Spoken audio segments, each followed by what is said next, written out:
Hello! Olá, aqui é Luiz Souza, nós estamos entrando ao vivo aqui, Luiz Souza da Academia Reinvenção 50+. Nós temos uma entrevista maravilhosa para fazer aqui hoje sobre um tema que você vai adorar. Você sabe que nós temos um programa aqui de reinvenção sem limites, e quando a gente fala sem limites, a gente está realmente explorando os limites aí da capacidade do seu cérebro, da sua consciência e tudo mais, tá? E nós temos aqui um convidado, aliás, dois convidados muito especiais, o Dr. Komissarov e a doutora Mihaela Istrati, ele da Rússia e ela da Romênia, e ela mora na Turquia no momento, e ele mora em Nova York, nos Estados Unidos. E nós vamos tratar aqui de um assunto muito interessante, que talvez você nunca tenha ouvido na sua vida, que é a possibilidade de você enxergar, você conseguir enxergar sem usar os seus próprios olhos, tá?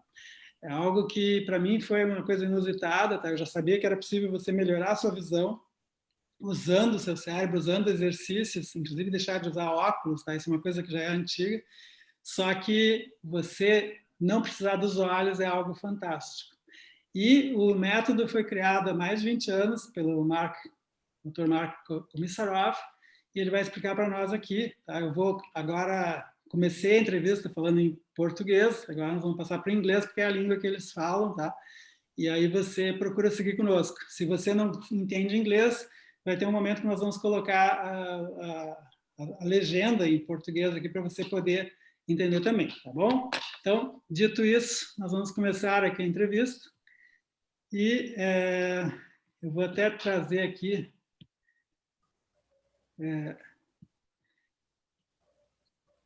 welcome very much, Mark Komissarov and Mihaela Istrati here with us today. And I'm very glad, I'm very happy to have you here. Okay, that's amazing what you are doing for some years now. And I'd like to make some questions here to Mark, right? How did you start this thing? I mean, how did you get, we know your background as an engineer. By the way, we have here, besides Mark and Mihaela, we have Regina Midowski and Manuel Nagatsui. And by the way, Mark, we are here at home because you are surrounded by engineers here, because Regina and Manuel are engineers as well. So please tell us, how did you start, and how did you got this idea about people seeing without their eyes? Okay. I believe I'm ready to answer your question. First of all, a little bit about myself, about some kind of my biography. I was born in Moscow, Soviet Union. There I finished my high school, then Chemical Engineering Institute, married, become a father. And in 1989, our family immigrated to the United States. And the last 32 years, I live in New York. And I said again and saying again, I'm from the Soviet Union. And in my time, Soviet Union mentality was created that there is no God. There is no miracles. Everything is materialistic, and if we have some questions, our scientists always ready to explain it. So this propaganda was from the beginning, from childhood, and of course, I believed it, I trusted. And if somebody say me something, oops, wait a second, some stuff, and I need to take it out. Yes, I did it. I hope you cut it from interview, if you need it, of course. So when somebody say me about something unusual, I thought just a way. First, it may be mistake or lying. Cannot be any kind of miracle. And about now it's 22 years ago, I was talking with one Russian guy. There are many Russians lived in Brooklyn, and I'm from Brooklyn. We were sitting drink coffee, and he said that he has unusual ability. He can see without using eyes. Of course, I didn't believe it. It's impossible. When your eyes are closed, how can you see? But everything is so interesting for me in this world that I cannot say it's impossible and forget about this. I asked him, can you show me this ability? He said, no problem. We had a meeting. I came to his apartment, and he gave me his blindfold mask. I checked it. It was nothing, no gaps, no holes, nothing. Then he put it on his eyes, and I checked how it's tied here. No, it was no gaps. So everything was honestly, and I asked him, please demonstrate me this ability. And he followed me in his apartment without touching any kind of furniture. I took the book open in any page he could read. I asked him what happened right now on the TV screen, and he comments, everything was correct and without any other questions. When I see something unusual and check it, it stopped for me become unusual. I trust it. I understand that this ability is real. And the question come to me. First of all, I strongly believe that all we are created by God. The same, 2 hands, 2 legs, head, eyes. So, and my mind, if somebody can do it, everybody can do it. We are equal. So the question is, this ability is reality. And the question is, how can we activate this ability to any person? The first question. And second, do we need this ability, or it's just something interesting, but we cannot use it? Okay, first of all, I need to create some hypothesis, because if I don't understand how it works, I cannot work with this one. I need explanation. And if I don't have explanation, I create my own explanation. And nobody can say, no, no, no, it's impossible, because they cannot prove it. So I said to myself, our life, it's information. Our brain is supposed to receive information from the world around us. And we have sense of feeling. Eyes give us visual information, ears give us hearing information, skin, touching information. So that gives us possibility to be alive in the world. And I create the hypothesis, let's call it hypothesis, that we have not just only this six of feeling. We have another one that can receive the information from the world around us directly, without using our eyes, without using our ears, directly, any kind of information. And I call this center of direct information perception. That was my hypothesis. And if everybody can have it, it's supposed to be activated for everybody. And I thought how to do it. I started to work. My first students, let's call it, was that time it was not students. When I started to work, it was brother and sister. The brother, 11 years old, he was blind from the birth, and sister without any kind of problem. And I started to work with them, trying to activate this ability. The girls start to see immediately in the first class. With the boy, it was much more problem, and then later I understand why. I'll say it about this a little bit later. So I create this ability, not ability, methodology, check it, and I see it works. After this, I start to work with people to teach them to activate this ability. This ability give us, receive the information from outside world and not only these 5 senses. I'm going a little bit in the front. When you receive this information, start to receive this information, it does not make sense physical subject. Using our eyes, we cannot see through the physical subject. When you activate this ability, you can see physical, not from physical subject. You can receive the information, it ignore it physical subjects, I'm sorry. Distance doesn't make sense. One of my students being doesn't matter. Doesn't matter. Thank you, Misha. You know, she is professional interpreter. I'm I'm apologize for my mistake, and if Mihaela fix me, I No appreciate problem. for Mihaela. One of my students was in Moscow, and I was staying in New York. At that time, I had my office and teach the people.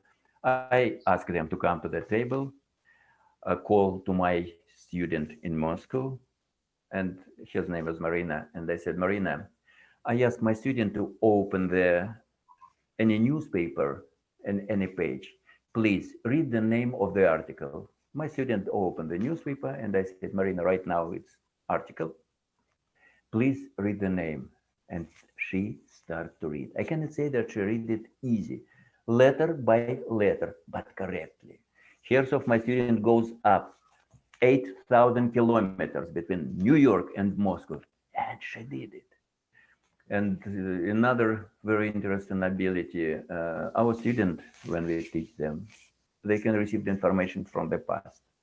But you know, all information that they say to me, I supposed to be sure that that is correct. I supposed to check it. And if my student says during this class of seeing the past, oh, I went to 2000 years in the past, I see how gladiator Spartak killed somebody. I don't know. Is it really he saw it or is his imagination? So how I am working? I say to my student, please turn out of the table. I put some stuff here, leave it here, 1 minute, then take it, hide it, offer them, turn back, close the eyes that nothing can bother them, and say me what was here. You don't need to go to 2000, not 1 year, 1 minute. Say me what was here on the table in front of me. And they say, to the left, it was blue color paper, then red plastic cup, and there it was your slipper. I ask from which side, which feet, and they say from the right. I take the stuff, they exactly like they say. I understand they can see the past. And doesn't matter, 1 minute, 1 day, 1 year, does not matter. I understand that this info center can receive the information from the past. And the most uh, amazing, how call it, Mish? Amazing subject. Okay, let it be subject. Student, maybe. No, I want to say, yes, I am saying about my student, Olga. It was 2001. That time it was no flash, no DVD. It was just only, how they call it? Floppy disk. Floppy disk. Thank you, Misha.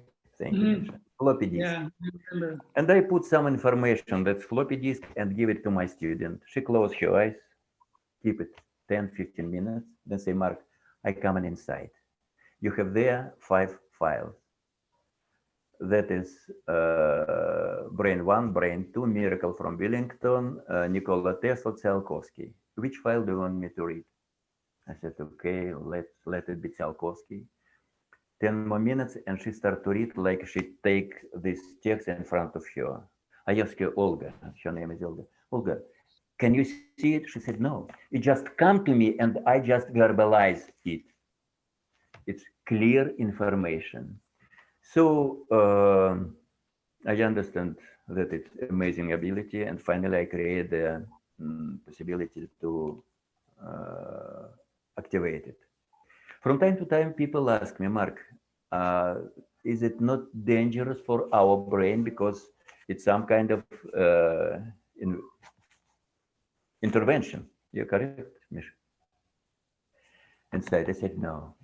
I like to compare, and I compare this center of direct information perception, info center, with center of speech. Everybody born with this center of speech. We have these different centers, center of healing, center of visual, and they turn on automatically with our birth. But center of speech cannot turn on automatically. It's supposed to be activated. And we parents, from the first day of a new baby come, we talk to him, talk. About 1 year old, we ask him not just say something, but we ask question and create pause, push him to answer the question. And the kid says something, break words, say something sounds, we fix it and continue to do this. We push the center to start to work, activate it. And 2-3 years, kids start to talk easy in their natural language. The same with Center of Infovision. It's supposed to be, we have it, but it's supposed to be activated. And my methodology, yes, do it like activated. Simply, I cover the eyes. That's the, you are mentioning that this center is, it gets information from the, let's say, the surroundings, or even 80,000 kilometers from here, right? And you are able to get this kind of information, and that's the reason you named your method Infovision. Correct. For the beginning, I thought that it's just only Infovision, and I work with this blind boy, blah, blah, blah. So another question, do we need it or we don't need? Because from time to time, some of my students ask, Mark, we don't say about Darwin's theory, million years, monkey, no, but about 30, 50,000 years ago, we know that primitive human being was alive. We saw in a cave these pictures and blah, blah, blah. So my students ask, Mark, 40,000 years, and for today, 40,000 years, we live without using our sense of feeling. And it was enough for us to be alive. Why you right now say something about new? Do really we need it or what? How can we use it? Because it's the same. I said, no, it's not the same. For example, 20,000 years before, world was simple, and primitive human being was simple. They were equal, and this primitive human being to save his life, it was enough to see enemy from 1 kilometer, to hear from 500 meters, to smell 200 meters, jump to the tree, run to the cave, and save his life.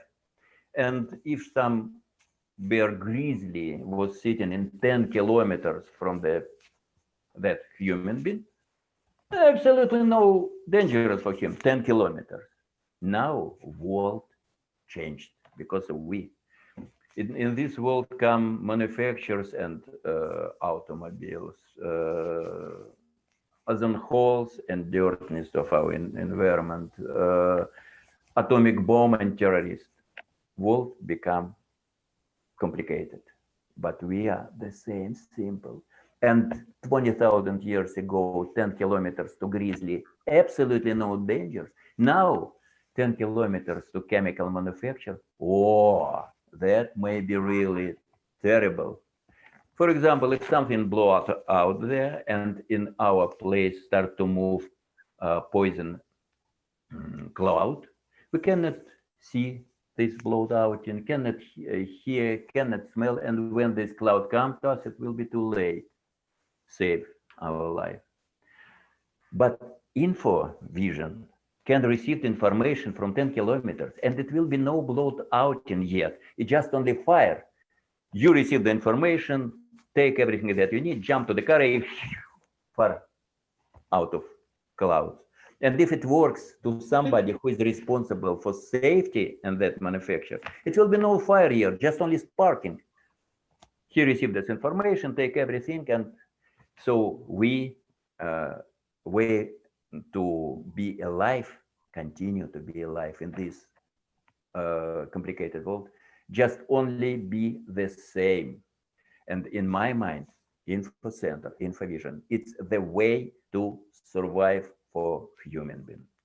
That is generally I wanted to say about history and why I believe it's important.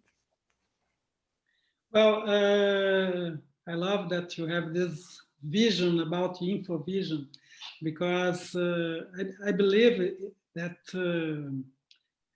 humans created all this technology that is enslaving us, right? We are very dependent on technology. All the things that you mentioned would be abilities that maybe some kind of computer or sensor or something like that would be able to do it, right? Usually people will think about that, right? Well, let's make a machine to do it.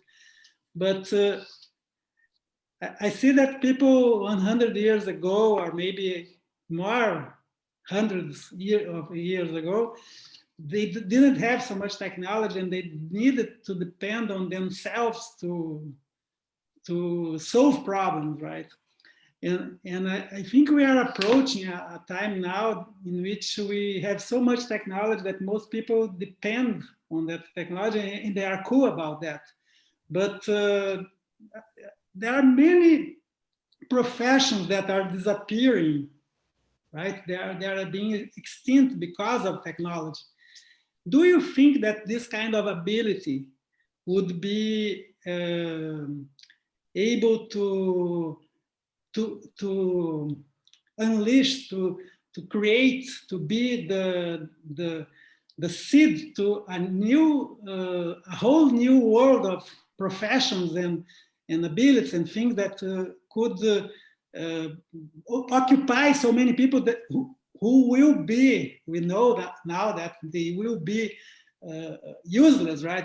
They won't be in the future able to do the same professions that we have now. Do you think that this kind of ability will create new professions in the future? Okay, let me answer this question. It will be a little bit longer, but I prefer to say about everything that I want to say. First of all, let's say about, that is something on a surf.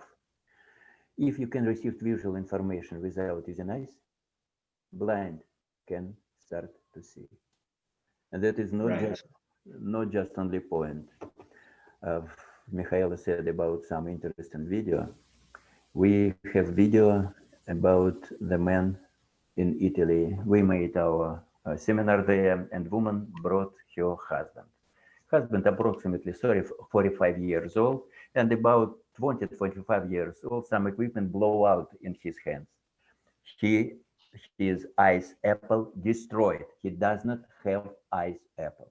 And in that video, you can see fourth day of education. Fourth day, correct, Mihaela? Yes, fourth day of education. He called correctly color papers.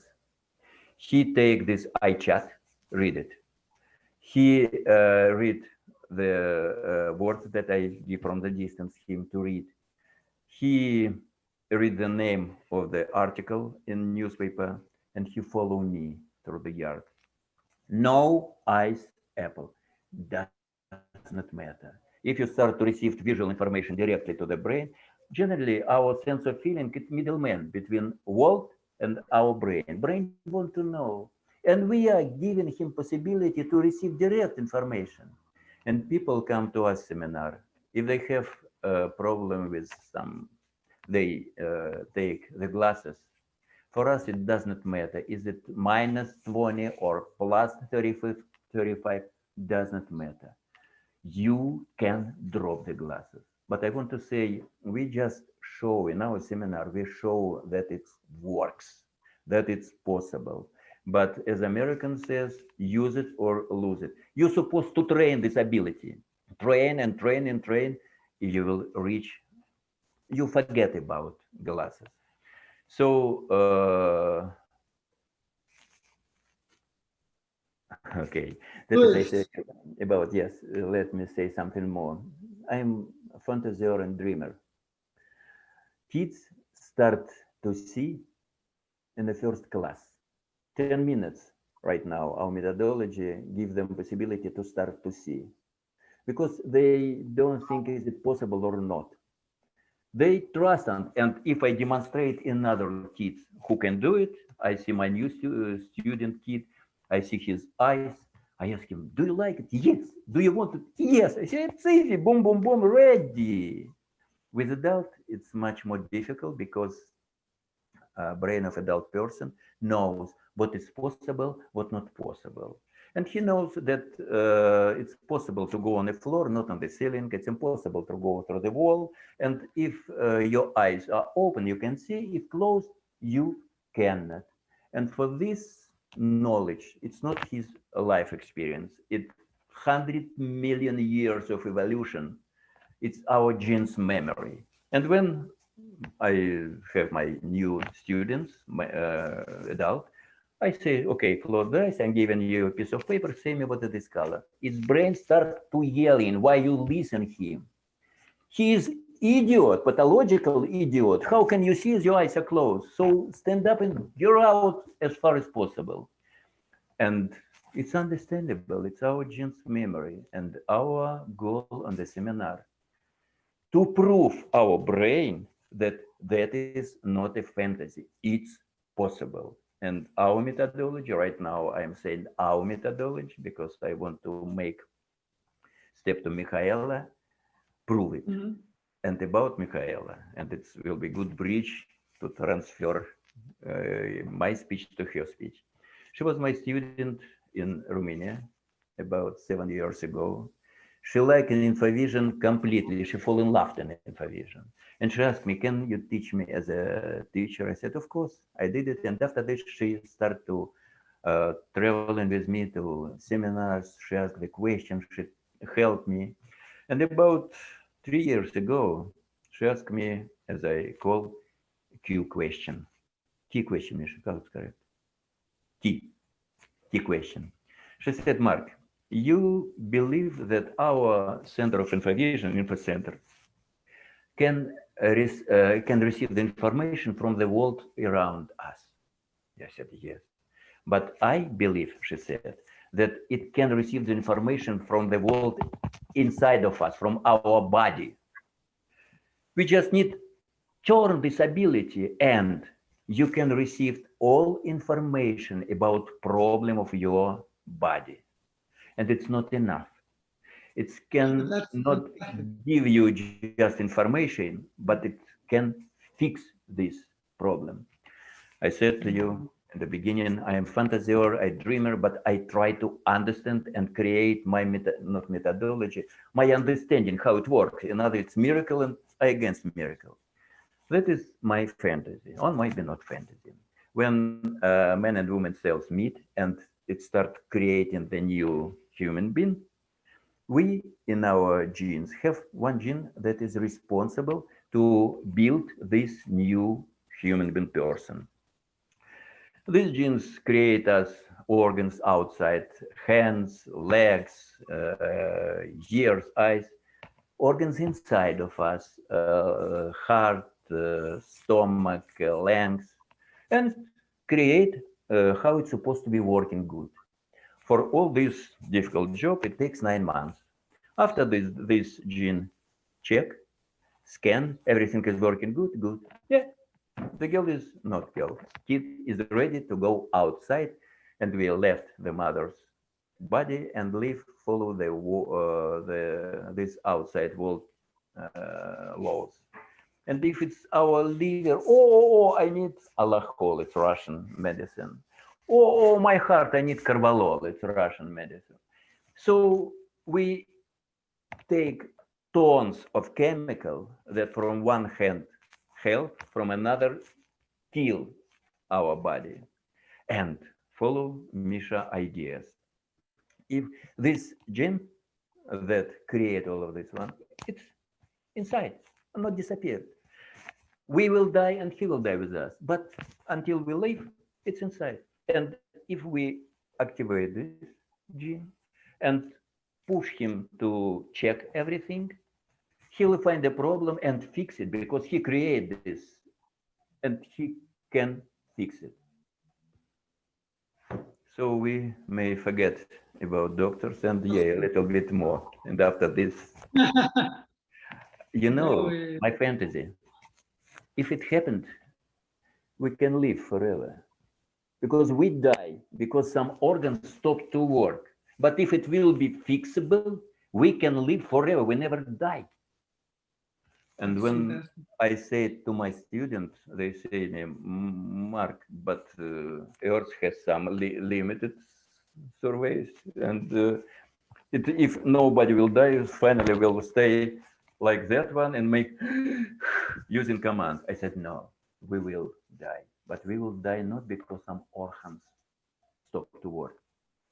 And I like to compare. I said, for example, I find an internet serial, 50 serials, start to work, interesting. I watch in first, second, third, fourth, fifth, sixth, and I feel that, yes, I know it's interesting there, but I tired, I don't want it more, and I turn off laptop.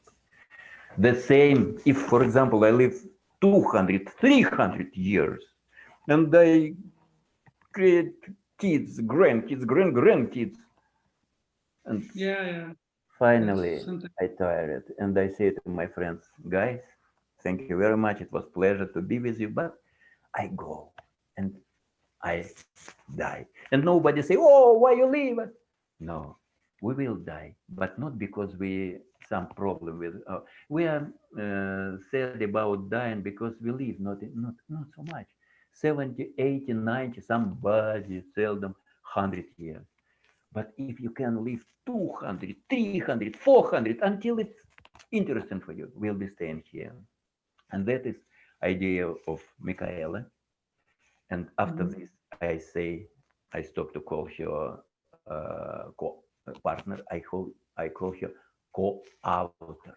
And she's right now, we are equal. And I respect her so much. So, Mihaela, I believe it's a good point to give the microphone from me to you. Let's make a question to Mihaela now. Yes. Then. Well, Mihaela, tell us what's happening with your students. We know that you are teaching this method, and then how many people learned this? How many blind people recover their ability to see through this method and things like that? If you could tell us this, I would be very, very happy. The teaching of adults, of course, started with Mark 20 years ago. The teaching of blind started with him again 20 years ago. The numbers are impressive. We did not necessarily count them. We did not keep necessarily a record of them. And now it's too late to go back in time and retrieve all of those numbers.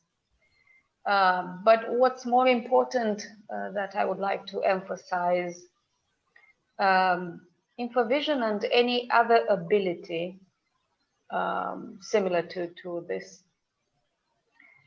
but Infovision in particular, seem to have two branches, let's call them, or to cover two aspects. One would be problem solving, whether that problem solving is about psychological issues, emotional issues, health issues, generally solving problems in close connection with the subconscious mind. And the other branch would be development, right? Like learning this ability and using it in your daily life. They may seem two different branches, and I would like to emphasize that they are not two different branches. And why I want to emphasize that? Because we've got people coming to us and saying, well, I don't have any problem. Why should I attend your seminar? Like, I don't have glasses, my career is fine, my family is fine, so why should I learn Infovision? My reply is the basis for solving problems is the same, development. You cannot solve a problem of any kind if you are stuck in a pattern that created that problem. Right. That is one thing. The other thing is there's no limit, as you very well said, and I like that, you know, unlimited, right? It is unlimited potential, unlimited recreating ourselves, and which is basically discovering our potential. That's recreation, right?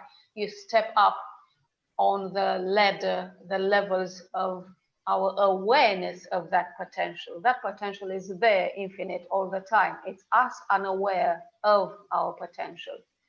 So the development side is the foundation of anything, not only about these unusual abilities, about anything. The self-development and the self-awareness is the foundation of everything.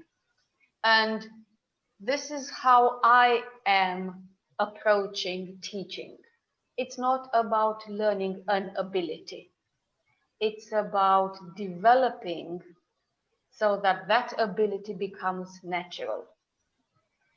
As long as we approach Infovision as this is something very special and I need to learn it, I create unconsciously, on the subconscious level, a gap between me and Infovision. There is no gap. That is the illusion. That says about me thinking I'm down here and Infovision is up there, and I need to learn and you know, train to get up there. Yes, you do need to learn and you do need to train, but more importantly is this background that we stop considering ourselves down here, and you know, Mark and Mihaela and any other people doing these things something unusual and paranormal and extraordinary. The only extraordinary thing about people like us and like you is that we understand and we know we are unlimited. Right. That's the only difference between people like us, five here, and others like us, and the rest of the world who position themselves on a low level. And these people like paranormal or miracle people or gifted or whatever that is. Or X-Men, right? Yes. Did you see that whole series of movies, X-Men? Yeah. Yes, exactly. I love that idea, you know. And the first sentence of the first movie, and I believe the second movie starts with the same sentence again. And I love that sentence. It's a short sentence. It says that evolution normally takes hundreds of years to happen, but sometimes takes a leap. Yes. And I love that sentence because I love the idea that we are all the time we are, even if we don't want, we are evolving, right? We are Yes. changing. And for some time now, I believe that we can, first of all, we are mutants, right? We are mutating, we are evolving, and mutating is this. But some people, as you were mentioning now, in Infovision would be in this kind of topics down in this area of mutation or evolution. I think we can conduct, we can direct our own evolution, right? I think the whole self-help industry, which started, I would say 50, 70 years ago or something like that, it's helping people to rethink themselves and develop new identities and change. Yeah. And when you talk now, it's very exciting for me because you are saying that Infovision, it's not so far away from us, right? From humans, right? Because you have X-Men in the movies, you have the mutants, and you have Professor Xavier and so on, and the whole bunch of X-Men right there with those abilities, and you have humans, right?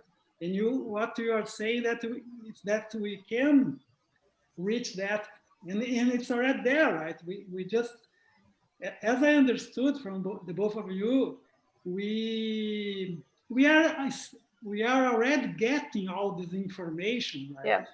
Yeah. The information is arriving. It's us who are not interpreting, right. and processing this information to understand what's being what's being inside of our center. Is this right? Yes, yes. Like I always mention this particular study that has been done. And this is the beauty of science. Like, I love science to the extent it does what it's supposed to be doing, which is reveal our potential. A part of science is doing quite the opposite, but a part of it is doing that which it's supposed to be doing. So there's this particular study that was designed. The scientists involved in the study wanted to find out and reveal the connection between, let's say, the mind and the physiology. So how the mind is responding to receiving visual stimuli, and then how the physiology is responding to the mind receiving that stimuli. So that was the intention behind the research.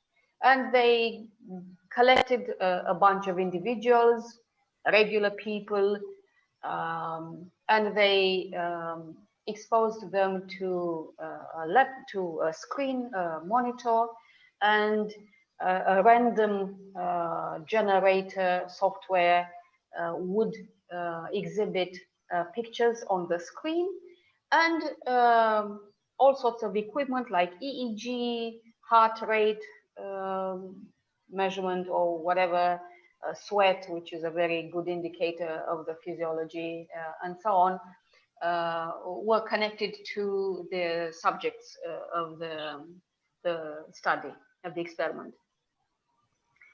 And the pictures that were displayed on the screen were very disturbing, neutral, and very pleasant. So the two extremes and the in-between neutral kind of pictures.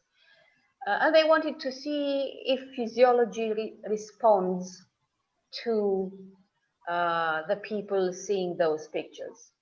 Much to their surprise,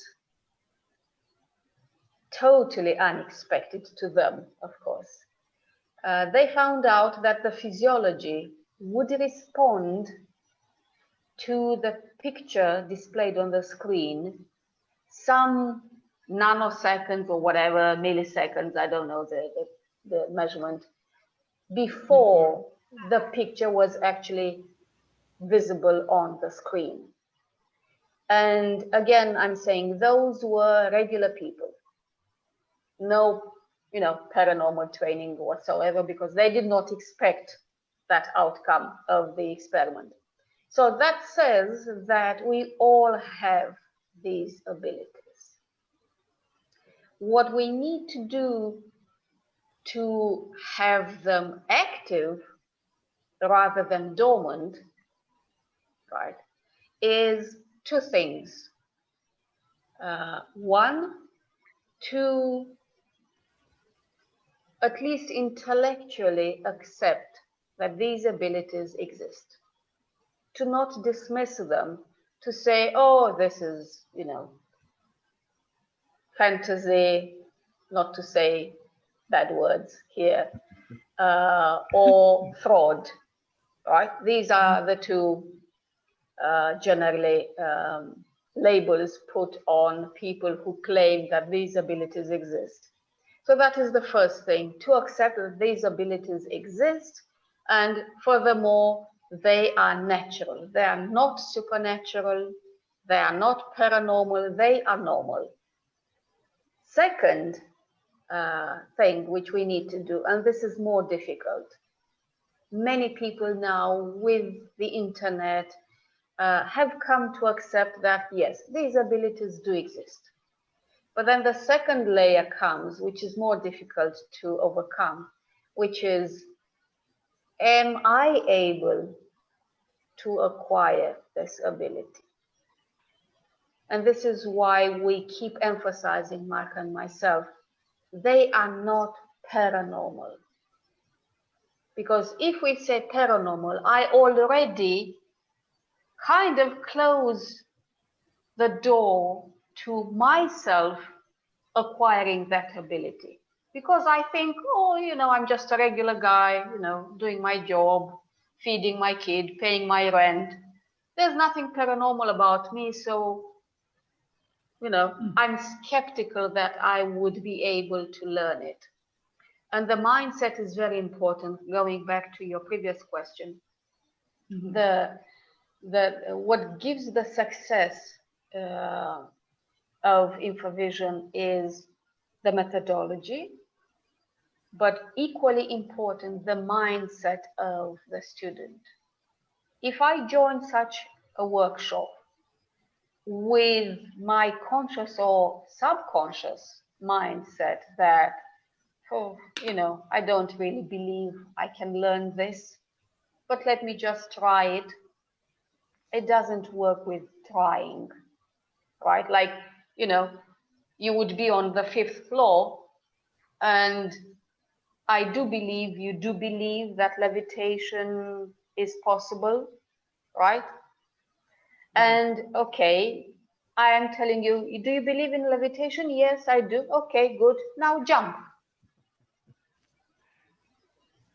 Will you?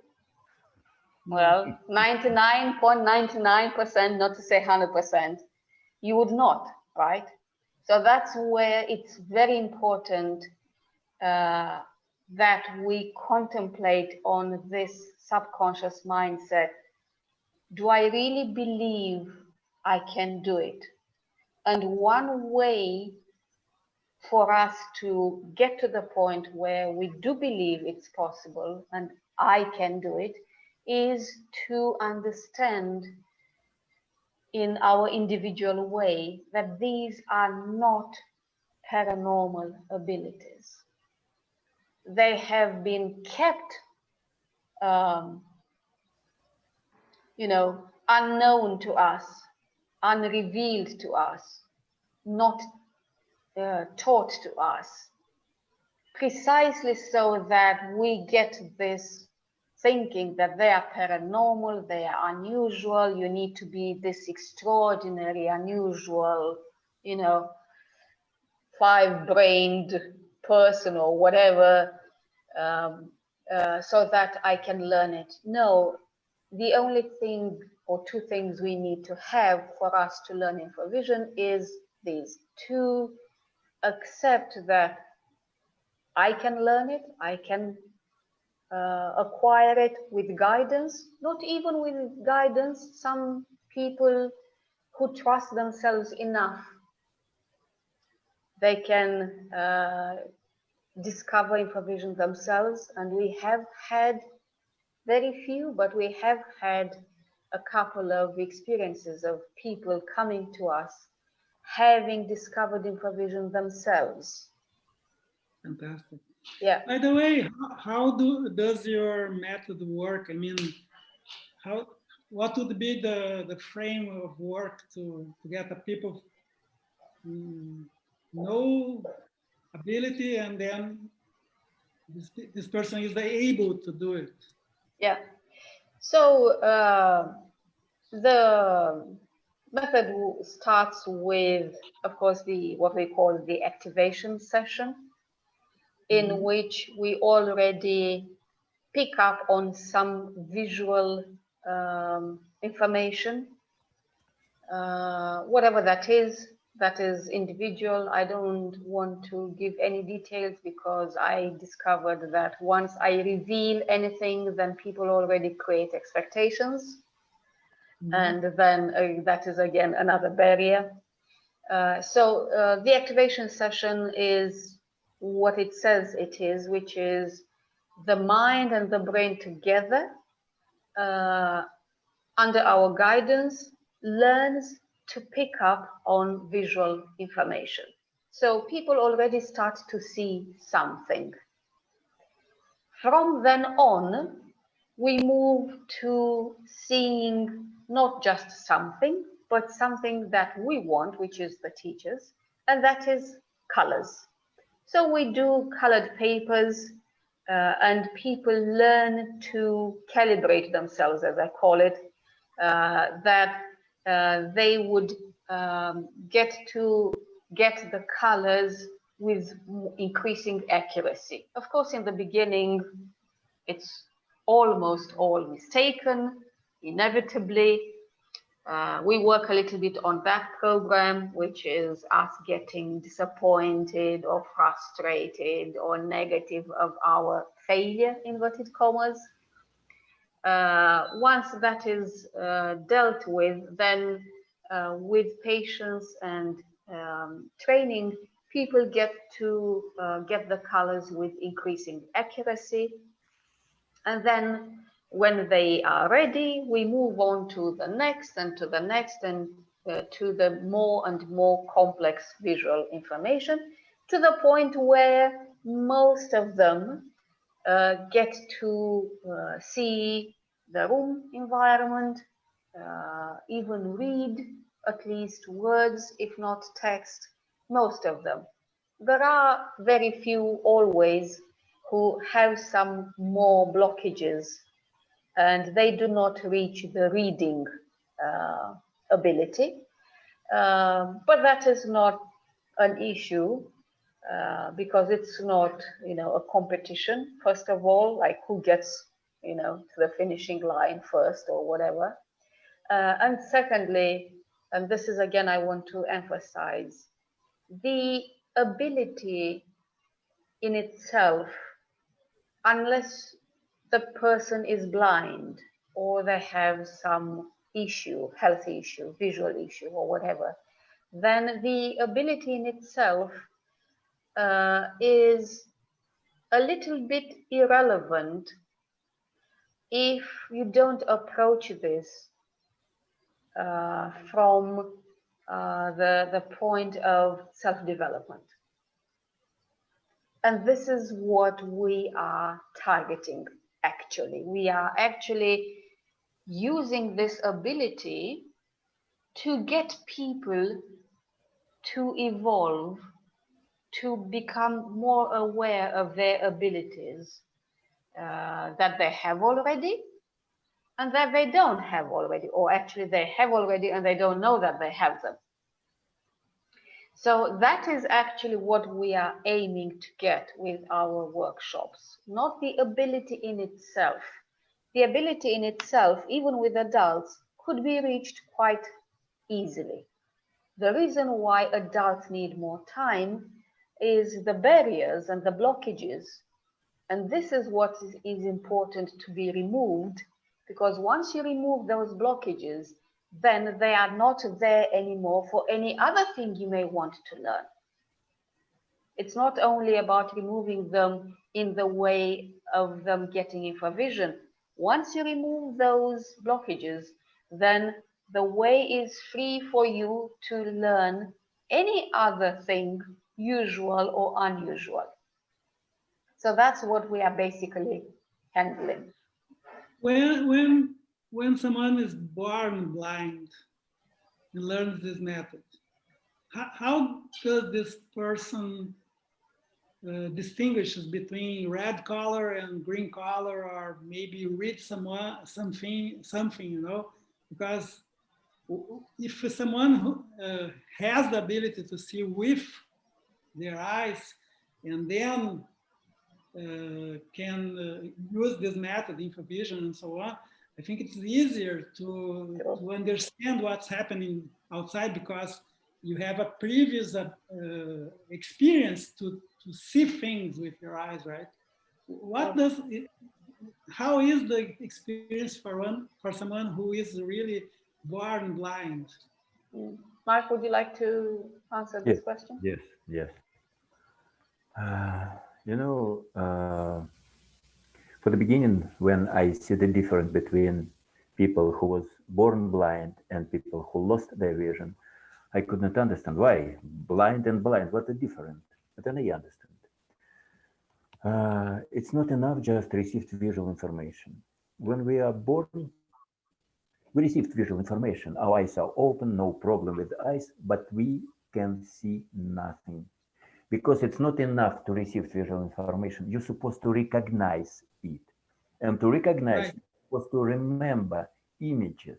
And these 3 months, we received in our brain is through the eye visual information and create base of visual images. And approximately to 3 months, something come in front of the kid, go through the eyes, brain jump to this base of visual images, scan it.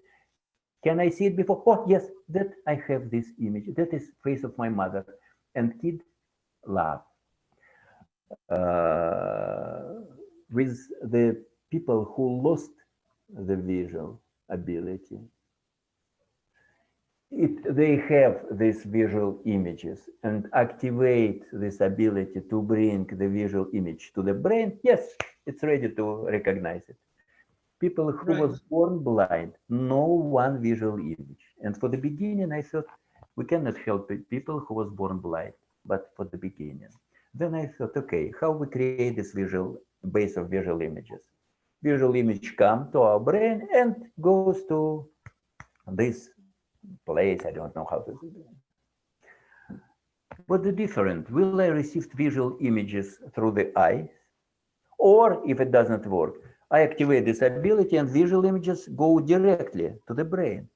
It's no different. So I said to myself, yes, let's try it. And we start to create visual base in the brain of the people who was born blind. From the simple, that is red, that is yellow, red, yellow, red, yellow.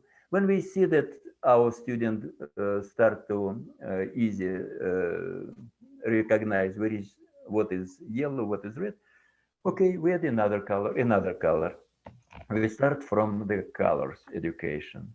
When we see it's good, we continue. Next step is to teach them for the 3D. Put the color cup, for example, blue or red or something. So little by little, like it's little by little for the beginning, like a kids, our brain receive the visual images and it give us possibility to recognize what is this one. It's some legend that Indians in America could not see ship of Columbus because they never saw it. I don't believe it. They cannot see the ship, but they see it's ship. It's like a puzzle. Uh, Matched. I don't know how to say it. Yeah, so, the mask. Yes, yes, yes. And for example, I say if I never saw laptop, not laptop, computer, and somebody show me this big box and ask me, what do you think? What is this one? I say, I don't know. It's some box with some lights. But they say me, that is computer. And when I saw it next time and they ask me what it is, I say, yeah, that is computer. I received this image and I can recognize it. So it's a very good question. I like your question because yes, you recognize difference between people who lost the ability to see and was born. So that is what I can say. Mihaela, can you add anything? Yeah, I would like to add again, the psychology is very important, the mindset is very important, but also emotions are very important. So one of the difference between born blind and gone blind is not only that with gone blind you only basically have to refresh their memory. Once you have the info center working, then you just bring back the memory, so to speak. So you use again the visual brain and the parietal brain, which is where we have our visual memories stored. It's not that easy, of course, but still, it is definitely easier than with the born blind.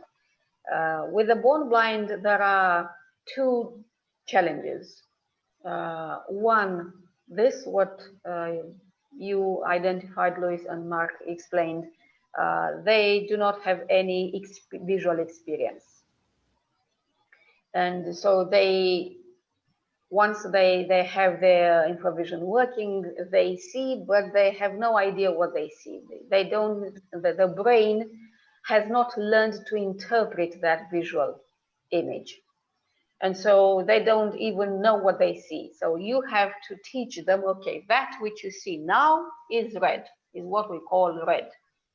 That which you see now is this other color. So look attentively to the two, learn the details of that which we call red, learn the details of that which we call yellow, and when you think you've got them, then we shuffle red and yellow, and then they have to sort out, you know, red and yellow aside to see if they identified those details.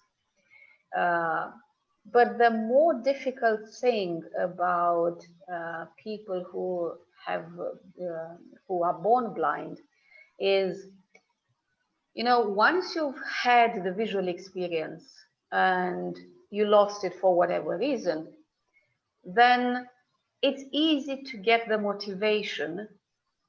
Oh, there's this method that can restore my vision. Yes, I want it. I got it. Whereas people who were always blind, they do not know what they're missing. How can you explain to them, you know, oh, sun is so beautiful, sky is so beautiful, you know, your mom, your dad. These are all abstract concepts in their mind. And it's like I would tell you, you know, do you want to have kozanak?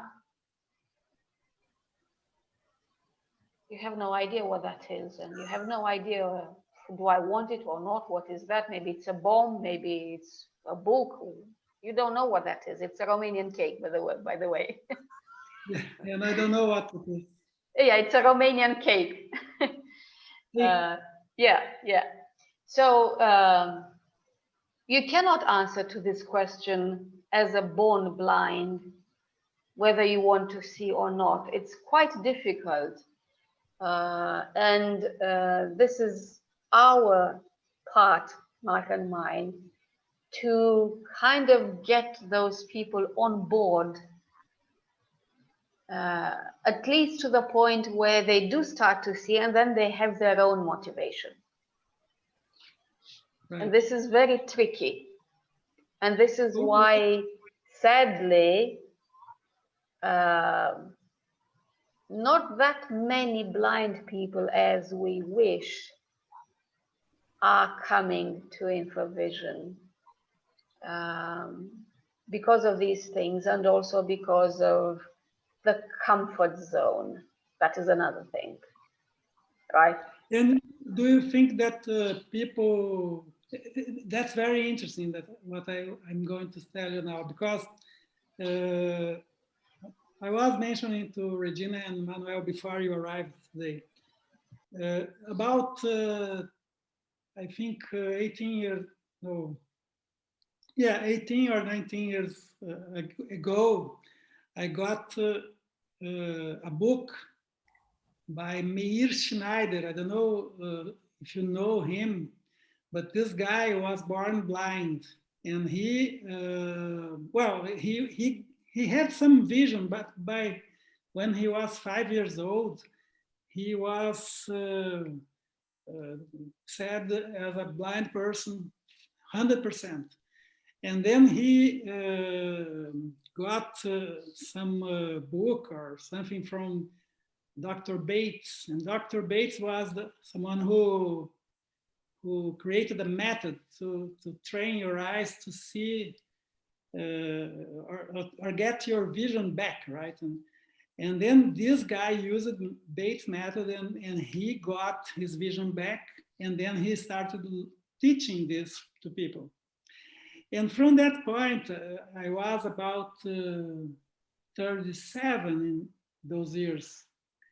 And then I started to believe that I wouldn't need glasses, because for most people over 40s, I would say, and I would mention even my sister and my brother-in-law, they started using glasses in this time. You know, I was 37 and they were starting to wear glasses, and I didn't need them, and I don't need it even now.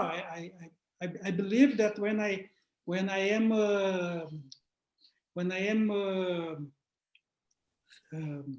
reading something, even a book with small letters, or maybe my cell phone, I believe that my eyes are just a peripheral something, you know, for my computer, which is my brain, right? And that the brain can correct anything that the eye is not getting well, you know. The brain would correct this image. That's my vision of the thing. And then when I'm not seeing well, I think, well, is there enough light? I begin to ask the things, you know. But I see that most people don't do that. And then they start wearing glasses, even if it's only a matter of more light to see, you know, or something easier, or maybe believing that your brain will correct as I do, you know. And would you think that for people who are our age like that, and they are starting to wear glasses and so on, this method would be teachable and would free themselves from this kind of stuff? I mean, because it's not so good to, at a certain point in your life, to start wearing glasses, right? It's something that you didn't do for 40, 50 years, and why would you do it? Would you believe that this is something that this kind of public would like to learn? Yeah. Well, you just confirmed what I said. It's the mindset. You see? Right. Oh, I got what you mean. Yeah. Yeah, yeah. Just because you decided for yourself, the brain can correct anything that my eyes wouldn't pick up on, maybe just extra light or whatever. That in itself prevented you from needing glasses. Yeah. It's all mindset. Yeah. Yeah. I love the answer, and it's true. It's true. Yeah. Yeah. Then about Bates' method, I have not necessarily gone deep into finding out, reading about the method and methodology in itself. It is my suspicion, using Infovision, it is my suspicion that Bates knew it's not about the eyes. It's not about training the eyes.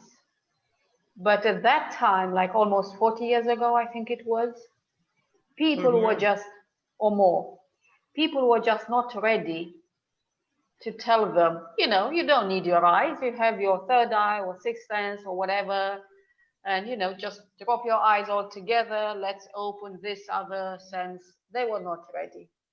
So again, it is my suspicion that Bates knew he is activating something else.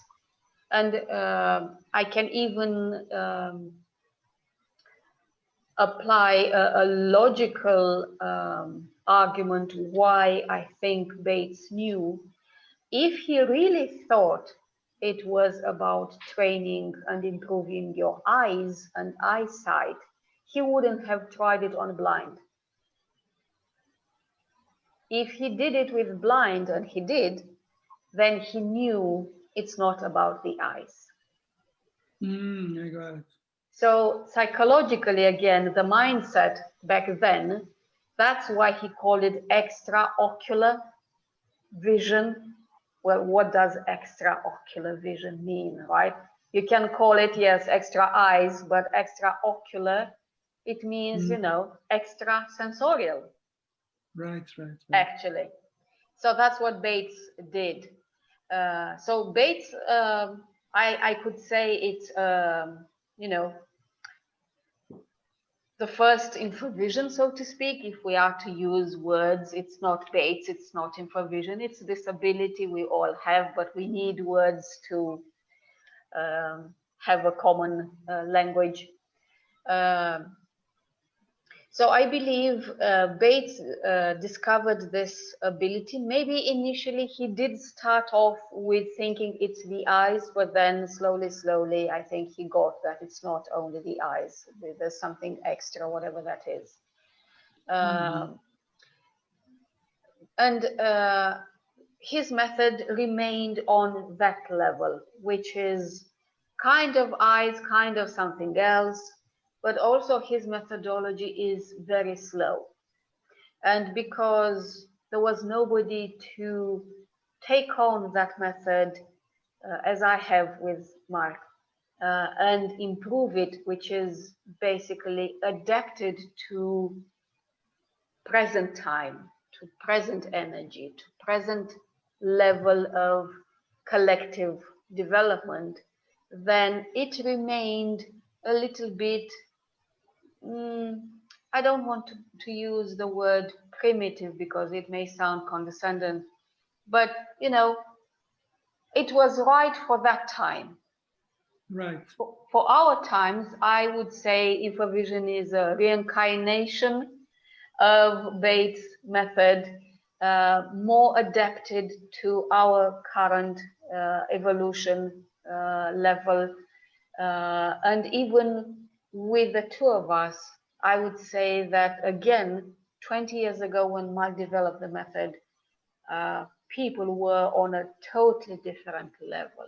Like 20 years may not sound that much, but if I look back and compare the students that Mark would have 20 years ago and the progress he was able to achieve because of the collective level then is completely different with the updated and upgraded, better to say, methodology right now. And the people, the students that we are having now, they are on a completely different level, which allows us to teach Infovision at a much faster pace than Mark could do 20 years ago.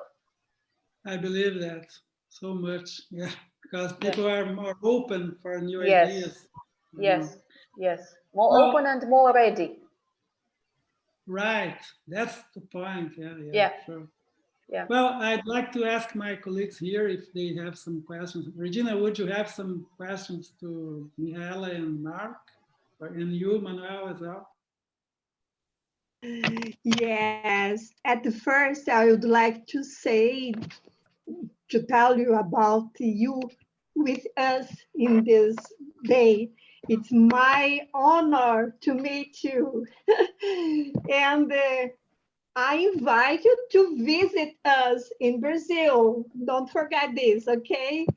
But I would like to achieve this my sixth sense. How do I start?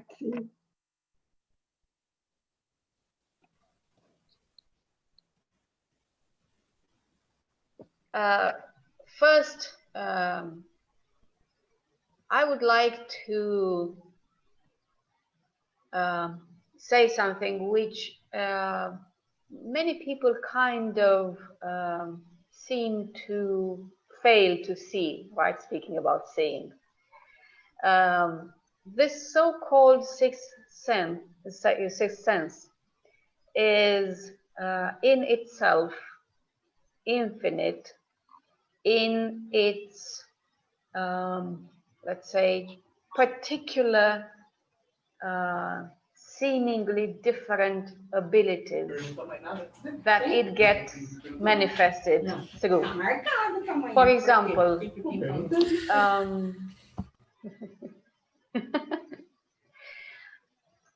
all of this, what we call unusual, falls under the sixth sense.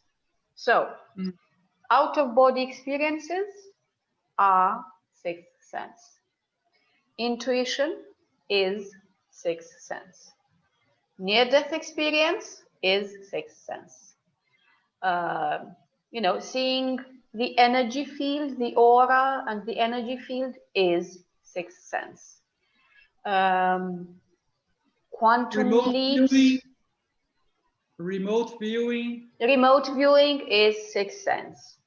Telekinesis is sixth sense. All of these things fall under the what we call generic label of sixth sense. Lucid dreaming goes there as well. Super speed learning goes there as well. And all of these things, what are not mainstream, so to speak, they all go there. So how to activate this sixth sense is quite impossible to answer generically speaking.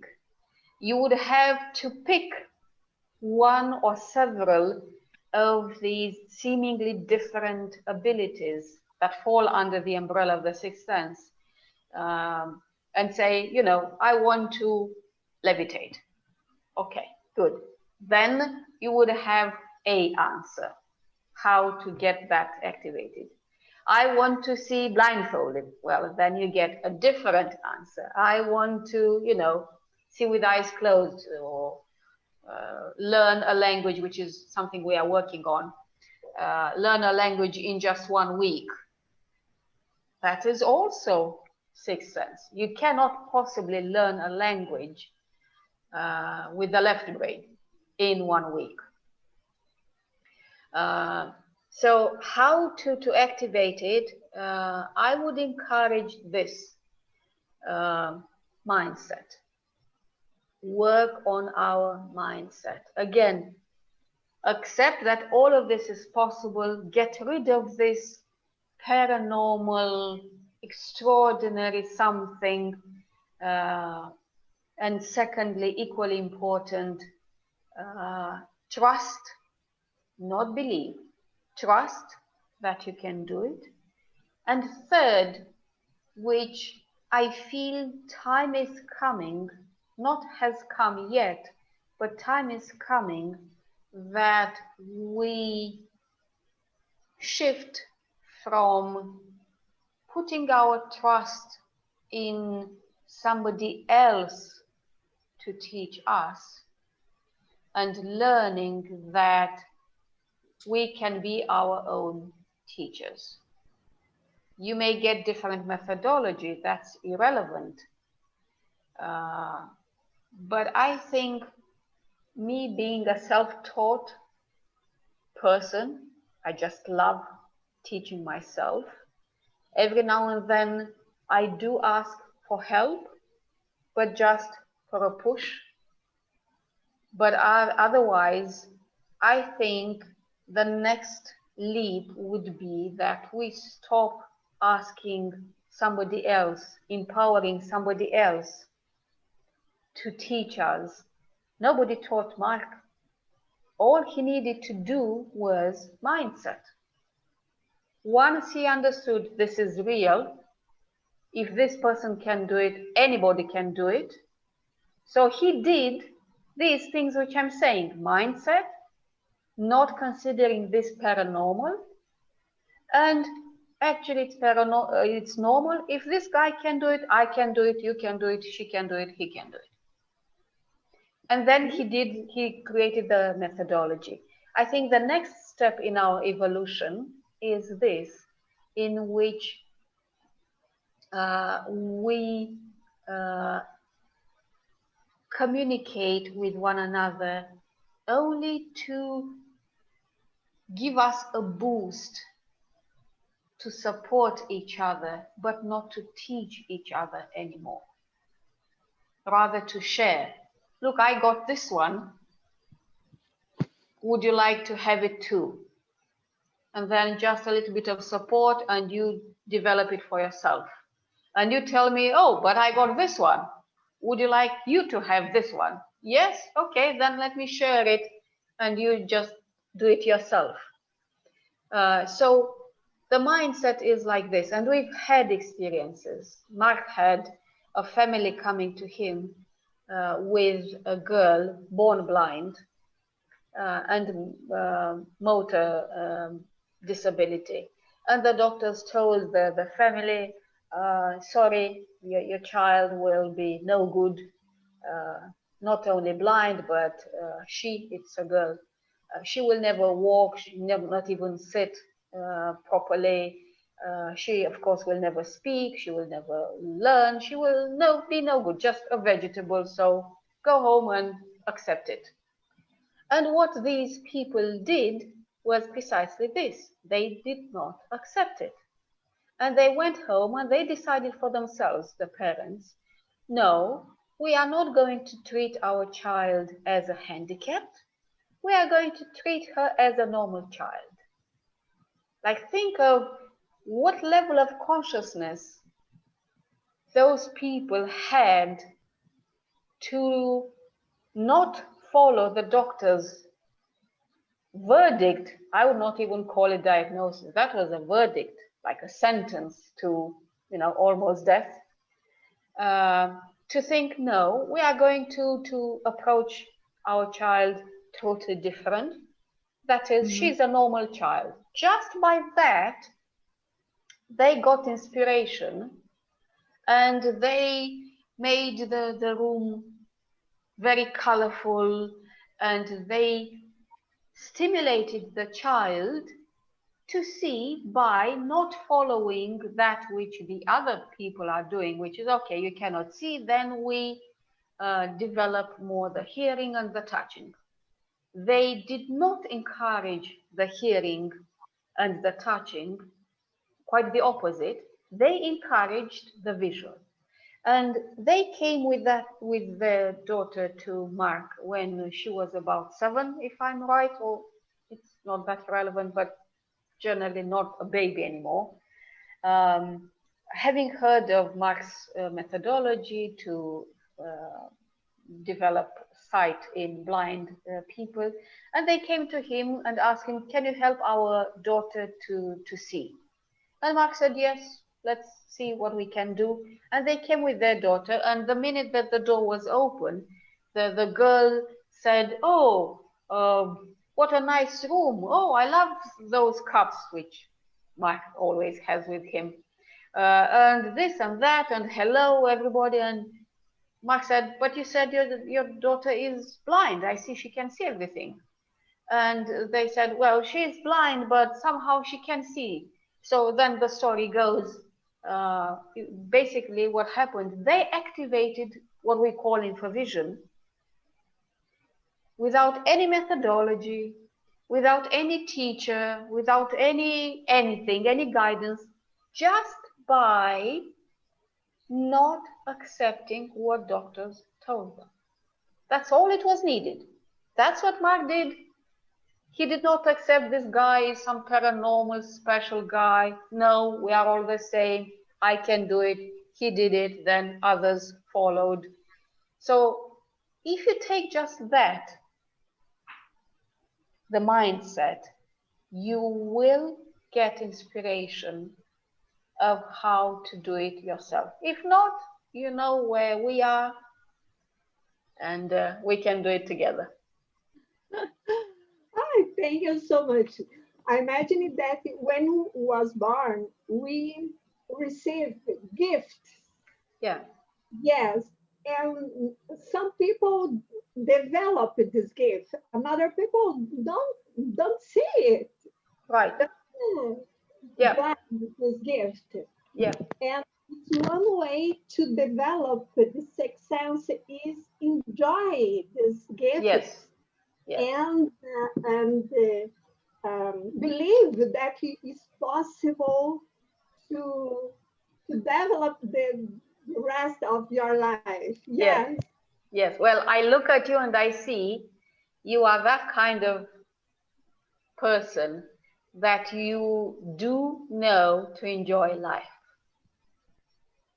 And that is indeed something that Mark in particular encourages a lot in our workshops. If you approach things with, low face and pessimism and negativity, it's never going to work. So the one thing that is very important, particularly with us adults. Children do it naturally, but us adults, one thing that helps a lot and smooths the learning process is precisely this, to enjoy it, right? It works sooner or later, that's irrelevant, although for the adult is important, like we all want to get it fast, right? Like fast food, fast learning, the top of this programming is, you know, you see books, 5 steps to enlightenment. Oh, really? Well, if it were that easy, we would all be enlightenment, right? Enlightened. It's not that easy. But it is easy, or it does get easier if we approach it with pleasure, with fun, with enjoyment, with just enjoying the process rather than, you know, being obsessed with getting it done. So you would, from that perspective alone, you would be perfect student, and Mark would enjoy it to the fullest, because he encourages people a lot. Just enjoy it, people, right? It's not an exam, it's not a duty, it's not in school, okay, just sit up straight and listen to me and learn it. Let's have some pleasant time together. By the way, that's the way the sixth sense works, right? Because yes, exactly. You can't really push it, right? You have to let it happen. Yes. Because the relationship between the conscious and the subconscious mind happens this way, right? You just wait. You believe that the subconscious will get your answers, right? You get solutions to your problems, and I don't know, in situations that could be taking a shower or something else, or fishing, and then pops in your mind the solution to your big problem in your life and so on. And if you push it, it never happens, right? Yeah, exactly. That's why actually we don't have these abilities yet, naturally. Because we are not on that level where we enjoy life. We are so stuck into negativity and worry and stress that you just cannot have these abilities. They are from 2 different worlds. Once you are relaxed, then naturally, how many times we have had intuition working without any workshop, right? But for us to have that and all the others, we need to be relaxed and approach life as, you know, one more thing to deal with rather than one more problem. Would you believe that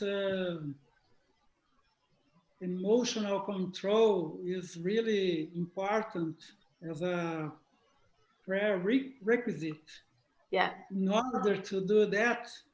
Yes. Because I love that what you told us right now, you know, because I developed a method here that I teach it in the Unlimited Reinvention course. And we teach that there are 15 negative emotional levels and 15 positive. And the minus 15 would be depression, fear, and things like that, okay? And then you have anxiety, -7. You have -1 would be tedious, something tedious, right? Yeah. And then satisfaction, +1, and then +7 would be love, gratitude, faith, okay? +7. And then I put, as an engineer, I wanted to measure emotions, and I created this method. And I realized, well, we have some flow state, emotional states, which are above +7, right? Then +8 through +15 are individual flow and group flow, okay? And you just mentioned that someone who is in the red zone to be the most negative emotions wouldn't be able to do it, right? It's important to teach this person to we call it purple dolphin, because usually people behave like fish, right? Right. The emotions like that. They are positive sometimes, but most of the time they are negative. And you see that there are 15 levels which are negative, right? And then the 7, and the fish does like that, right? The green fish, we call it, has his emotions more on the positive side, but doesn't go on the flow state, which are the 8 more positive emotional levels. Well, as you are telling, I mean, I would just like to be sure that if I understood in this perspective, if someone is a fish emotionally, probably won't be able to do that, right? It would be something more like flow state and positive emotions, right? Because you are relaxed, you are in an emotional state which permits to do that, right? True, yes. So thank you for this question, because this is a topic I love a lot, and that I needed to understand for myself at the time when I was that fish. Yes. So how I got to understand things now, and this is again why I love Infovision, because I needed that lesson through doing Infovision to understand that which I call my motto when I teach, particularly the intuition side. What did you do right that you got it right? What did you do wrong that you got it wrong? This for me is like the motto that would in itself trigger huge awareness and development. So the first thing I would like to express from my perspective, I totally don't resonate, and I'm not using it at all, the word control. Control, in my perspective, is all about shaping reality according to my perspective. That is not the way to do it. That is no development. You cannot shape reality according to your perspective, to your beliefs. That's in itself the reason, the cause for suffering and the fish going down, right? And when the reality does match my perspective, then the fish goes upwards, right? So a better word, again, in my perspective, would be emotional awareness. For me to understand why now I have this positive emotion and why now I have this negative emotion. Right. When you pursue that path to understand and find out what's behind the positive and negative emotion, then you get to why am I a fish swimming up and down? And when you get that, then you get into that flow state, which you very correctly identified, that is the higher state, which would put me into a situation where I don't swim up and down anymore. I'm in the flow. What does flow mean? constant. I'm just there. For me, that flow state is not positive, however. It's the neutral state in which I don't fluctuate anymore between positive and negative. I'm constant in neutrality. I have transcended duality. There's no more positive and negative anymore. And I'm always giving this analogy. Say you have that pendulum, right? And you take it up here. Let's say this would be the positive and this would be the negative, right? The inevitable duality. You cannot have positive without negative, and you cannot have negative without positive either. The percentages of how much positive and negative I experience, that is indeed debatable. But you just cannot have positive without one without the other. Just like a magnet, you cannot cut the magnet and say, okay, this is the positive pole and this is the negative pole. So they are together all the time.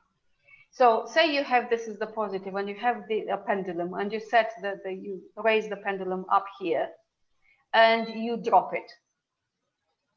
What happens? It goes all the way to the negative. Yeah. And then it goes back to the positive and on and off forever.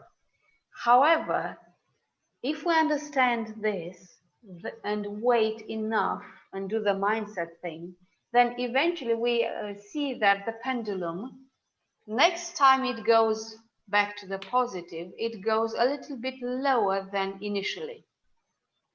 And from there, the next time it goes to the negative, it goes again lower than the previous times. Eventually, the pendulum gets to what we call 0 point energy, where it doesn't move anymore, but that doesn't mean no activity anymore. Actually, it's there where the infinite potential is. It's there where the flow state is, from which you can manifest the infinite.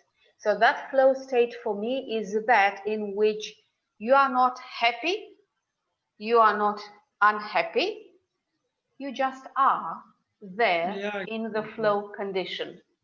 I understand what you mean. Manuel, would you have some questions to Mark and Mihaela? First, nice to meet you, Mihaela and Mark. Thank you. Likewise. I want to thank you for being with us today in this interview. I have a doubt. I wonder if we were born with these skills, or should we develop them to achieve these skills? Well, as we are always saying, and I think you all agree, we are born with all of these abilities and many other that we haven't come yet actually to even know about, that we have. What we don't have is the environment to activate these abilities. Just like Mark said, we are all born with the speech ability. But if there's nobody talking with us, it's known those children who were raised by animals for whatever reason, if they passed generally 7 years old and recovered by the society, they were not able to learn language anymore, to learn speech anymore. I believe it's not necessarily because they were not able. I believe it's because the teachers did not know how to do it. We all go back again and again and again to the mindset. I have not had this experience, but I fully trust that with Infovision and our mindset, we would be able to trigger speech in children who were not able to experience it at an early age. So what we lack is the environment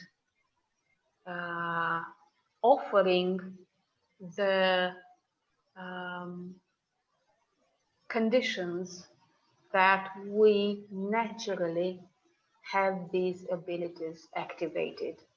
On this one, I have a different perspective than Mark has when he says that the eyesight and the hearing get activated by themselves when we are born. I would disagree with that through my perspective. We again activate them, only we are not aware of that. And I'm saying, just suppose we give birth to this baby and we keep that baby in total darkness. Will he ever learn to see? No. For sure not. No. We keep that baby in total silence. Will that child ever learn to hear? No. Why? Because for us to have these abilities, there's a process. For me to see, I need to look. For me to hear, I need to listen. Well, if there's nothing to hear, I will never listen. If there's nothing to see, I will never look. If I don't look, then I cannot see. So all of our abilities, digestive abilities, are also activated. The baby learns, the baby's body learns to process this information, which is milk, to digest it, to break it down into whatever. Then, you don't feed the baby steak, right? When he's born, you feed him milk and then, water and tea and then whatever. It's a process. What that means, it's a learning process. The body learns to process food. That's, again, activating. If you feed a child, just imagine, milk all his life. As soon as you give them something more complex as information, as milk, they would get sick, right? So yes, we are all born with these abilities. What we need is the environment. And that's what we are trying to do, Mark and I, with all of these conferences and workshops and presentations and all of these, to shift from, again, because we didn't have the environment, we need a teacher. But at least from now on, let us accept collectively that, yes, our generation does need a teacher. I needed a teacher. Mark did not need, but he did need to see somebody doing it. Let us shift from needing a teacher for our children and rather creating the environment so that at least our children get these abilities activated on their own. I saw a very nice video with a guy, I don't know who he is, doing telekinesis, and he went to an orphanage, orphans camp, and he tried to, give them some happy experience, which they desperately need, poor children. So what he did, he taught, it's not really the right word, taught them telekinesis. And what he did, he had a huge table and some bits of paper, and he showed how he was doing it to the children, like looking at that piece of paper and with the hand pushing energy whatever he was doing there. And then he just invited kids all around the table, many pieces of paper, and he just told them, you know, you saw what I did, try and do it yourselves. Sooner or later, all of them did it. And there was no teaching really, just showing them, creating the environment in which they saw that there is such a thing. Somebody can do it. We can do it. Lots of fun, as Regina very well pointed out. And there it worked. With us adults, with all the belief system, all the negativity that we learned, all the barriers, like, you know, how many times our parents told us, oh, you are a wonderful child, you are a perfect child, you are an amazing child. No, more often than not, we were told negative things, like you are not as good as your brother, as your neighbor, as this and that. You know, you took a 9 in school, why didn't you take 10, and so on.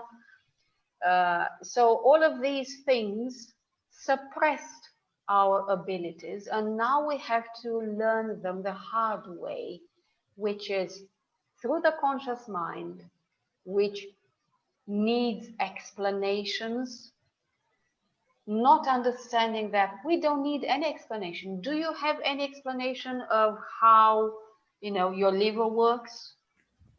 No. And so what? If you don't know how your liver works, it doesn't work? It works naturally, right?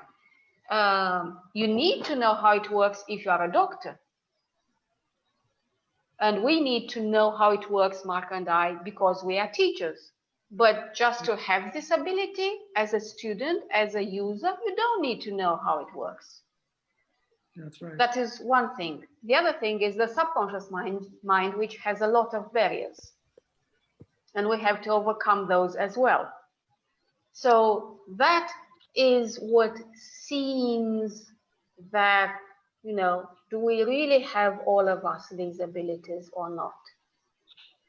Yes, we do have all of us these abilities. Awesome answer. Well, you just have to be brave enough. Sorry, you just have to be brave enough. And this is a very interesting psychological mindset.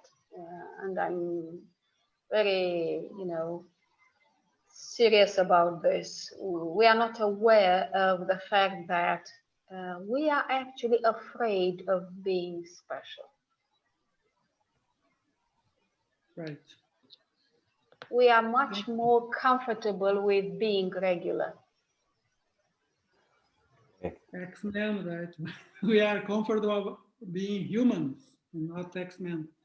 Yeah. Awesome Correct. Answer. Do you have more questions, Regina and Manuel? No. No. At the moment, I would like to say that Mr. Komissarov, thank you so much to teach us, to try to understand us, our world better and our mind. It's a method and one thing that's so interesting that you could to talk about this. Yes, hours and hours. Yes. Yeah. Then I'd like to thank you so much, and I'm grateful. It was my pleasure to meet with you, and to the end, I start our speech, and I believe I'll will be finished our speech. I said during our conversation that I am a dreamer, and one of my general dream, my fantasy, I'm dreaming that Infovision is supposed to come to this school, not some special school. Again, this elite school. It's supposed to come to this school all around the world. And it will be easy. In my fantasy, teacher come to the class and do what we are doing 10 minutes, and kids start to see. And they can go to the next class, the same day, the next class, being blindfolded. They can see what the teacher write on a blackboard. They can write it down in their notebook. return home, they can do homework with being blindfolded, watch TV being blindfolded, play on laptop being blindfolded. It's train, train, train. And our experience showed the difference between kids and adults. It's come approximately 13 years old, puberty.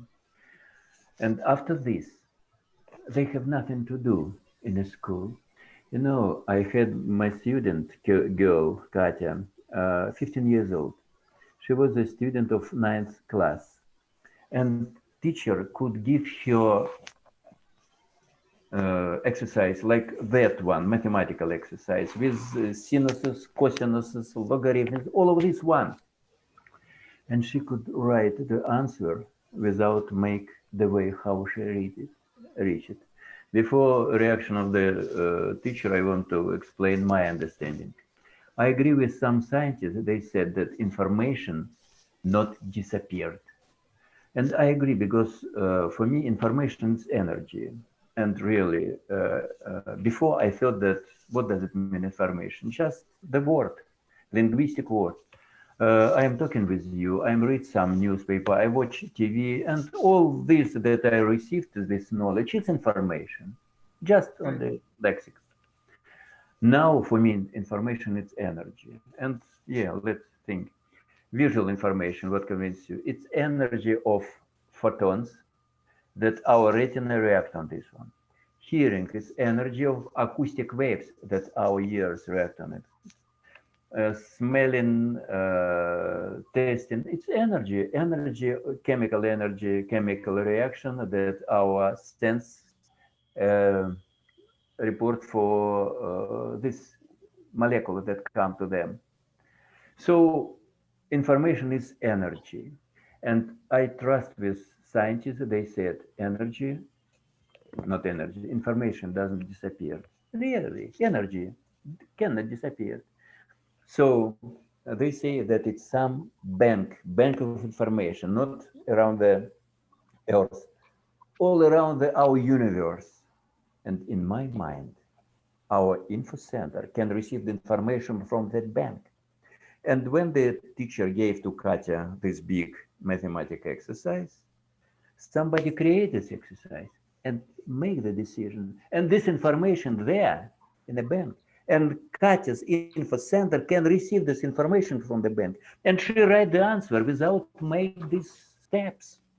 But today's teacher cannot understand. And she asked Katya, where did you take the answer? Katya could not explain it.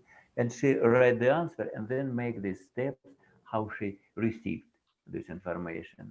So in my dream, when this student all around the world in a school reach 13 years old and they start to receive the information like adults, they have nothing to do in the school. They received all answer for all questions. And my fantasy continues. When these kids transform to adults, it will be absolutely different generation people on the earth. It's interesting that you are mentioning this in this precise moment, because I watched the video today about the coming end of universities, because universities are becoming obsolete. And then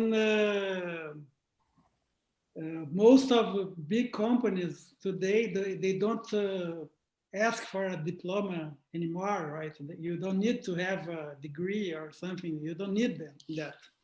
And what you are telling us is that, well, kids are already learning through YouTube and through the internet faster than in the university. That's the reason university is in a decline now. And I think it will happen even faster in the next years. But what they are telling us is that if someone who is 13 or younger learns this technique, they won't even need the YouTube and other. They received all information from this bank. They don't need to be learned. They don't need to be reached. Bravo. This is, we are talking here about all the time. I think the word that comes to my mind now is freedom, right? Yep. Because usually we are taught that we need this and that and that and that and that, and this is like slavery, right? Because we need many things to. Nowadays, it's really, well, it's very interesting what you just mentioned, because human beings are the animals who need more time to become adults, right? We understood that, well. Nowadays, a person becomes an adult and can walk with their feet and go out of parents' home by 30, right? Yeah. Yeah, but I think teach us this, right? It's incredible. Yeah, but it's not because of the human being. It's not because we really need that long. It's again the environment. Right. You are right. If I'm considered, you know, kind of stupid, because basically that's what we consider each other. Like, you know, children don't know anything, so I need to show them everything and teach them everything. That's the adult arrogance approach. So if we were to treat children with respect, not only we would realize there's nothing we can teach them, there's nothing to teach. They know actually much more than we do. Yes, they would not know, for example, geometry or whatever. But then if you think about it, how much of what you learned in school you really used? No. Yeah, that's right. Yeah. Yeah. So school is just a waste of time and energy. That's right. Not because, you know, I am the kind of person that I really love to know. So it's not like, okay, you just say it's stupid, don't go to school. No, I'm not saying that. What I'm saying is there's what is called the left-brained education approach, which is you learn this and this, basically memorize, right? And you add this and this and this, and you turn your head into a storehouse, a warehouse of information. But that, no matter how much you learn, it will always be very limited. And another problem with that is that which you started with our talk, and we actually did not really reply to your question. Whenever something happens that you haven't got to learn, you need to learn first and then look for a solution. That's why we need to go to a doctor. I don't know medicine, so if I have a pain, I need to go to somebody who knows about the body. I don't know, I don't speak Portuguese, right?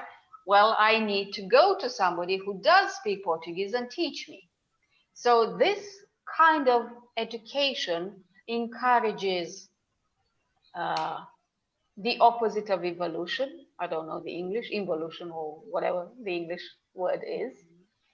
Dependency on others.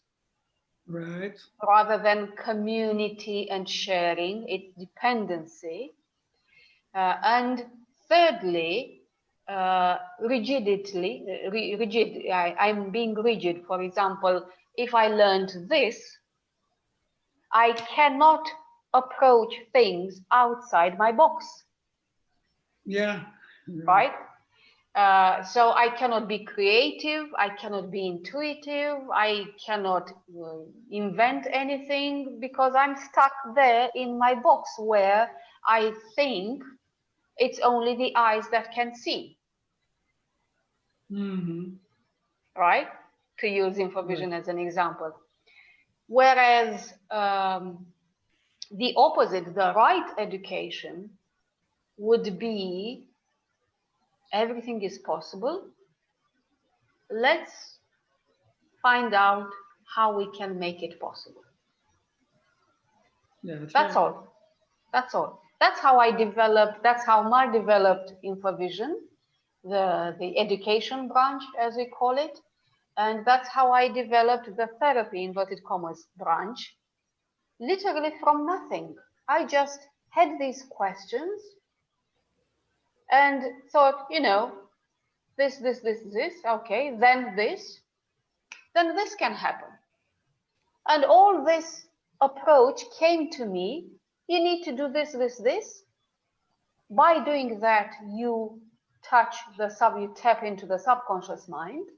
And it's there where you have your emotions, your mindset, your body activity. Everything is there in the subconscious mind. So instead of working on the knee that hurts you, you work on the subconscious mind where the cause of the pain is. Sure. So, you know, we are born with walking is a reflex. What we need for a baby to walk is the neurology being ready to support the walking. Well, who does this readiness? The environment. Sure. If me, the environment, think, well, he will start walking when he's 1 year old, then I will not give the baby the possibility to start walking when he's half-year-old, 1 month old. I will be waiting for the baby to be 1 year old, and then I will have him stand, and then maybe he makes one step. So it's not the baby really learning to walk when they are 1 year old. It's us creating that environment which will have the baby walk when he's 1 year old. Right. I've seen children speaking 4 or 5 foreign languages by the age of 3. When most of the children by the age of 3, they don't speak their own language fluently. Is that child something very special? No, the parents were very special. The environment was special. That's what we need to do, change the environment. By the way, if someone who is watching us now would like to learn this method, how would they do it? How would they be able to contact you? Where do you give your workshops and teach your method and make therapy and so on? We are doing it online because of the context. Yes. We have a website under progress. We have the English version, which is not really perfect yet. We are working on it and getting other languages as well. But we have our YouTube channels. Mark is much richer, of course. So Mark Komissarov on YouTube, you just find him. Also Facebook pages in some languages, and they all have the word Infovision so that they can be easily found. Some of them have Infovision and Mark's name or my name or just Infovision name. We don't have anything in Portuguese. We have a little bit in Spanish, if that helps. English, of course, is the most because we both speak English, so we are both working more on that language. We have an outdated website still running, but it's more of the previous mindset structure, but it's still there in place. It's again called Mark Komissarov. Mark, I think you're yes. Yeah, so it has Mark's name. But generally, if you Google Infovision, then the first results will be some tech company. But if you scroll down, you get to us. And we are teaching it via Zoom. The workshop has the following structure. The first level, as we call it, is this blind folded site. And the second level would be the intuition. We call it direct knowing rather than intuition, but just so people understand what we are talking about.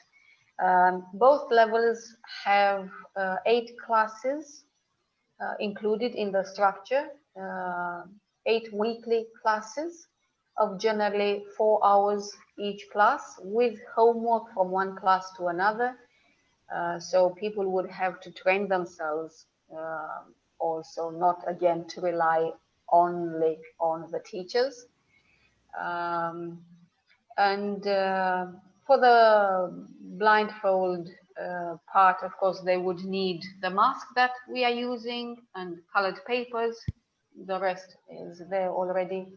And for the intuition side, again, we are using those colored papers already purchased and some other stuff. So some materials may be required, but generally that's how we are on Facebook, these 2 websites, YouTube, and our email addresses are indicated on all of these platforms.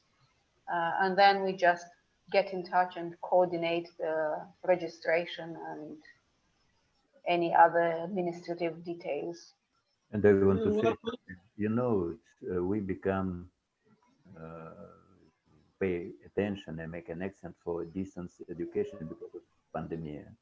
Before we had group, we come to the people, and I'm saying about myself, I like it's much more than distantly, because energy of group, energy of the teacher, it's excellent. So I hope that this crazy pandemic goes down and we will have possibility to come.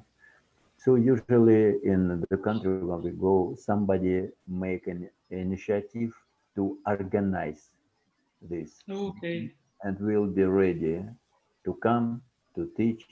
And when it goes to the zero, this idiotic pandemic, I hope we will have possibility to meet face to face and teach. That would be awesome. Yes. So that is that I want to say. And if it's the last speech, or Luis, you are the boss. So you open this conference. Well, So it will be on you to finish this conference. Okay. Well, first of all, thank you so much for being here with us today. It was a huge pleasure for all of us. The time passed so quickly. I think we were on flow state because it was so enjoyable, you know. Yeah. And I really loved being with you today. And I will just now say some words in Portuguese to end the video, okay? And then I will stop recording. And then we exchange some words before we say goodbye, okay? Okay. Just a moment now. Well, muito obrigado por vocês terem estado conosco aqui. Estou falando, I must say thank you in Portuguese. Obrigado, obrigado. And pessoal, você que está assistindo até agora, espero que você tenha gostado dessa entrevista, porque é fantástico, tá? Inclusive, nós estamos falando aqui que quando passar essa pandemia, eventualmente nós vamos organizar para que eles venham ao Brasil, para a gente poder fazer um workshop aqui, alguma coisa aqui, para divulgar esse método, porque é muito bacana isso aí. E realmente explode a sua mente, como dizem os americanos, né? Blow your mind. É isso que acontece quando você pensa em simplesmente enxergar sem os olhos, né? Então, a ideia dessa entrevista foi testar os seus limites para você ver o que é possível com o seu sentido, tá bom? Então é isso. Espero que você tenha gostado da entrevista. Dá o seu like aqui embaixo, comenta, compartilha e também assina o nosso canal para você ter mais conteúdo desse tipo, tá bom? Um grande abraço, a gente se vê no próximo vídeo. Tchau, tchau.